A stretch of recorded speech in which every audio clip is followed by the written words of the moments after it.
Harper Audio presents Tell Me No Lies by Lisa Hall, read by Penelope Rawlins. Prologue. They say everything happens for a reason.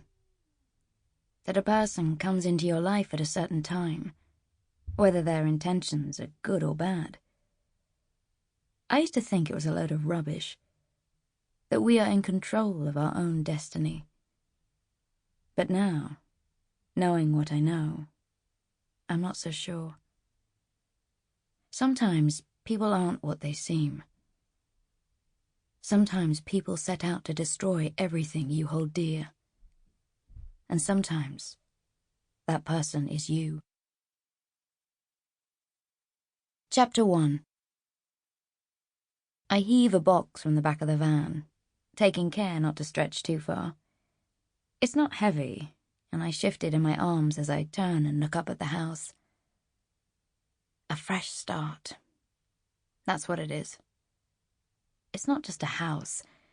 It's a chance for Mark and I to put straight everything that has gone wrong this year. To give Henry a happy family home, instead of the war-torn existence full of accusations and blame that he's had to put up with this year.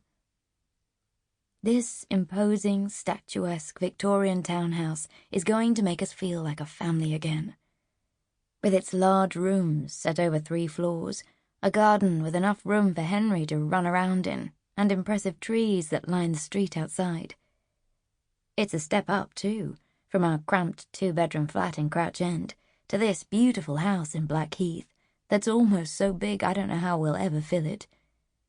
And Blackheath isn't that far from Crouch End. Not really. A movement to one side catches the corner of my eye, and I turn slightly to see Mark walking towards me, holding out his arms. Here, give me that. Dark eyes twinkle at me in the way that captured my heart 6 years ago, and I swallow hard. Twinkly eyes or not, forgiveness is not quite that simple.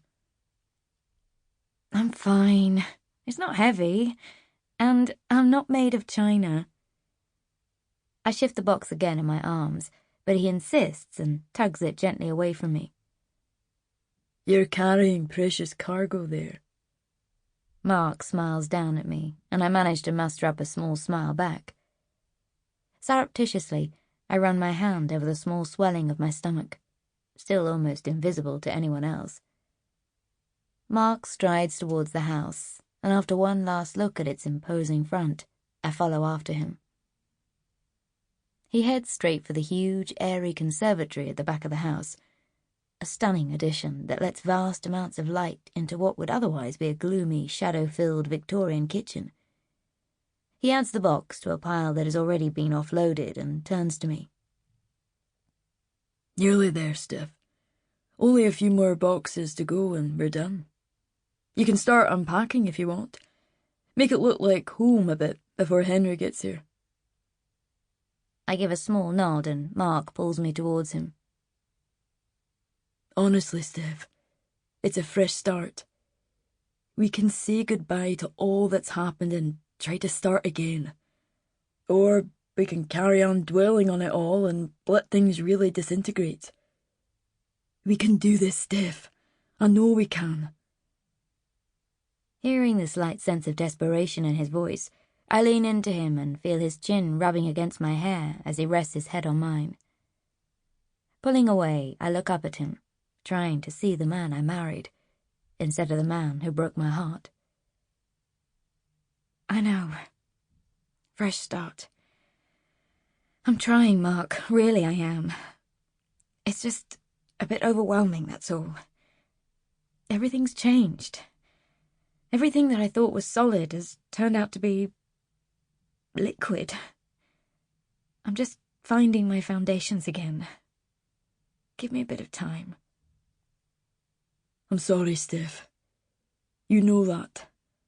I've never been more sorry. We can get over this. It'll be hard, but we can do it. He tugs me back into his arms, and I rest there for a moment, squashing the queasiness in my stomach and trying to ignore the stench of decay that still surrounds our relationship. Sample complete. Ready to continue?